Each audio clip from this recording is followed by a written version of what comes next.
everyone! Je suis très contente de vous retrouver sur le premier épisode de Tout commence comme ça. Voilà, c'est vraiment la première fois que je me lance pour faire un podcast, alors podcast vidéo parce que je suis extrêmement vidéo. Mais avant de continuer, n'oublie pas de t'abonner sur Gracia Lifestyle, bien sûr, parce que c'est pas forcément une chaîne podcast. Mais tout le mois de juillet, on ne fera que ça. Et j'espère vraiment que ces épisodes et ce podcast particulièrement t'apportera quelque chose, t'encouragera. Que ma vie, tout ce qui se passe autour de ma vie, mes avis, mes opinions, peu importe, t'encourageront. Alors je t'invite à te réjouir en m'écoutant, en lisant ou en regardant les images de ce podcast.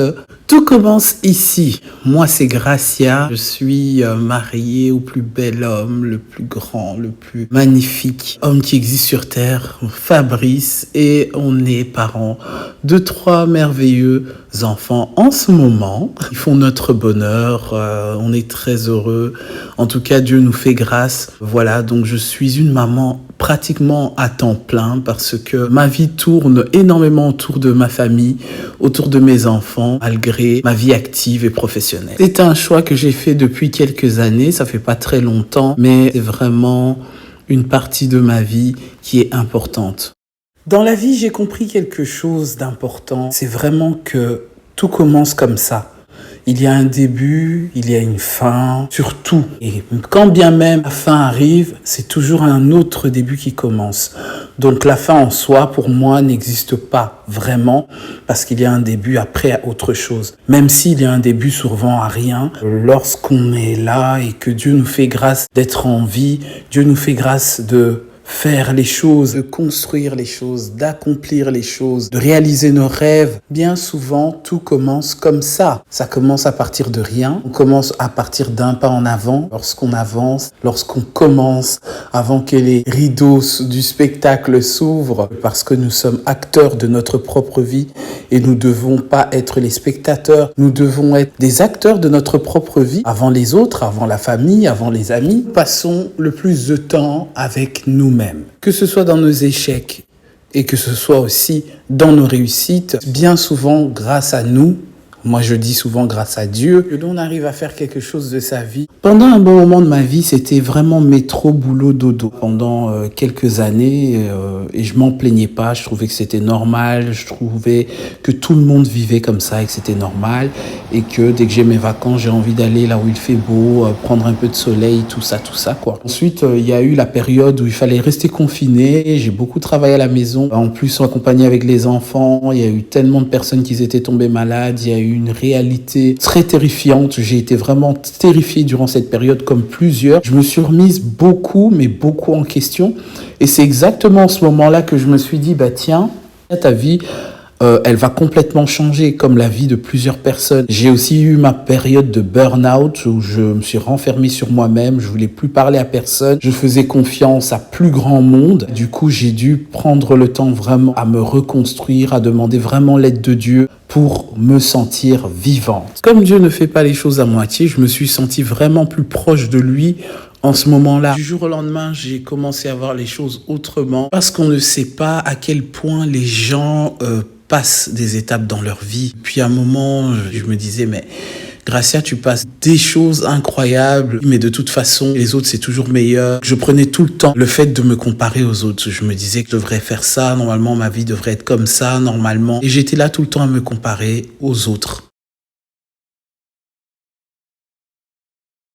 Je me rendais même pas compte que ça réagissait autour de mon entourage. Je m'énervais pour un rien. J'arrivais à me disputer. J'essayais de profiter avec les enfants, mais c'était pas toujours assez. Je me suis souvent créé beaucoup de tensions autour de moi-même, autour de ce que je voulais exprimer. C'était pas toujours évident. J'avais besoin d'avoir beaucoup plus confiance en moi, surtout en Dieu. Et mon image n'a pris un coup parce que je me disais que c'est pas possible de continuer comme ça. Vous savez, la stabilité, c'est très important. Avoir des émotions, c'est normal, mais laisser les émotions nous prendre dessus, c'est très mauvais. Je suis quelqu'un qui est de nature assez impulsive. Bon, un peu moins avec les années. Je pense que vous comprenez. J'avais tendance vraiment à m'énerver pour un rien lorsque les enfants viennent abîmer. Je voulais juste les libérer de ma pièce parce que je veux absolument que la maison reste comme un musée. Pourquoi? Parce que j'avais besoin d'extérioriser mon stress. Je trouvais ça stressant de voir toujours autour de moi que les autres sont plus bruyants que moi, que mon mari est beaucoup plus zen que moi, que mes enfants sont beaucoup plus dynamiques que moi.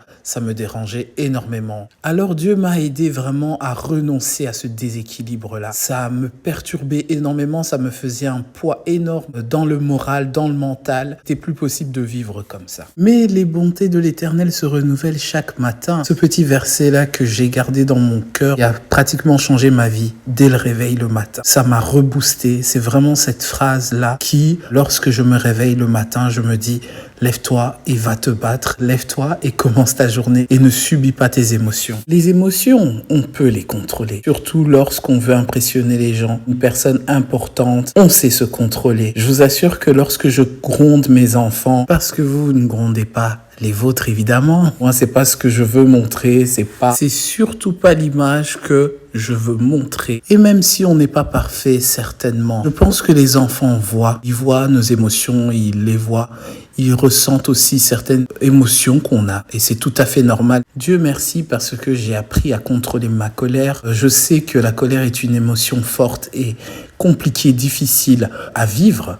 Tout dépend du choix que tu fais en ce moment-là. S'il y a une chose que j'aime beaucoup faire, c'est aider les autres. J'aime énormément rendre service aux gens, surtout lorsque je peux. La possibilité de le faire, je n'hésite pas. Et lorsque j'agis comme ça, de la sorte, ça me permet vraiment de m'aider moi-même. Sentiment de ressentir, de voir une personne bien, heureuse, épanouie, ou de voir le visage de quelqu'un qui n'arrivait pas à faire quelque chose. Ce sentiment-là de donner, ce sentiment-là d'être satisfait à la fin, pour moi, c'est vraiment unique et important. Alors, je suis une personne extrêmement organisée. Malgré moi, j'ai toujours un cahier de notes avec moi, un bic sous la main. C'est vraiment ce qui me fait du bien, ce qui me fait sentir vivre, exprimé par mes écrits ou tout simplement de tout écrire, de tout organiser, de tout planifier. J'adore ça. Alors, je vous encourage de vraiment pas tenir à la culpabilité, à se prendre la tête, à tout le temps se remettre en question, à se dire que non, c'est jamais assez bien.